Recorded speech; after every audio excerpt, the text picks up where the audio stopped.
So hello guys, പുതിയൊരു വീഡിയോയിലേക്ക് സ്വാഗതം. നമ്മൾ കസിൻസ് എല്ലാവരും കൂടി ഒന്ന് ചായ പിടിക്കാൻ ഇറങ്ങിയാണ്. ഞാൻ ഇപ്പോൾ വയനാട്ടിലാണുള്ളത്, അമ്മ വീട്ടിലാണ്. ഞാൻ ഓൾമോസ്റ്റ് എല്ലാ ടൈമും വയനാട്ടിൽ വരുമ്പോൾ ഞാൻ സ്ഥിരമായിട്ട് ചായ പിടിക്കാൻ പോകുന്ന ഒരു സ്ഥലമുണ്ട്, ബൈജുവേട്ടന്റെ കട എന്ന് പറയും.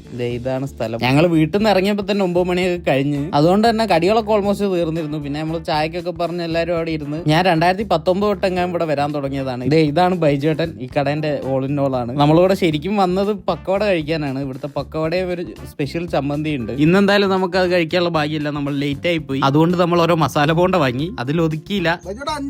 ബൈജേട്ടൻ സ്നേഹം കൊണ്ടാന്ന് തോന്നുന്നു. നമ്മൾ 5 ബുൾസൈക്ക് പറഞ്ഞപ്പോൾ ആളെല്ലാം ഡബിൾ ബുൾസൈ കൊണ്ടു തന്നു. മിക്കവാറും പാത്രം കഴുകാൻ നിൽക്കേണ്ടി വരും. അങ്ങനെ ബുൾസൈ ഒക്കെ കഴിച്ച് ഞങ്ങൾ കഥയൊക്കെ പറഞ്ഞ് കുറച്ചു നേരം അവിടെ ഇരുന്നിട്ട് മെല്ലെ ഇറങ്ങി. ചായയൊക്കെ എല്ലാവർക്കും ഇഷ്ടപ്പെട്ട്. ബൈജേട്ടന്റെ കട വരുന്നത് ബാണാസുര സാഗർ ഡാമിലേക്ക് പോകുന്ന വഴിക്ക് പാറത്തോട് എന്ന് പറഞ്ഞ സ്ഥലത്താണ്. അങ്ങനെ നമ്മൾ വണ്ടി കയറാൻ നിൽക്കുമ്പോഴാണ് നമുക്ക് നല്ലൊരു പണി കിട്ടിയതായിട്ട് മനസ്സിലായത്. വണ്ടിയുടെ ഫ്രണ്ട് ടയറിൽ തീരെ കാറ്റില്ല. നമുക്ക് ഇനി പഞ്ചറാണോ എന്താണെന്ന് അറിയില്ല. ഇവിടെ അടുത്തെങ്ങും ഇത് ചെക്ക് ചെയ്യാനുള്ള ഒരു ഷോപ്പോ ഒന്നുമില്ല.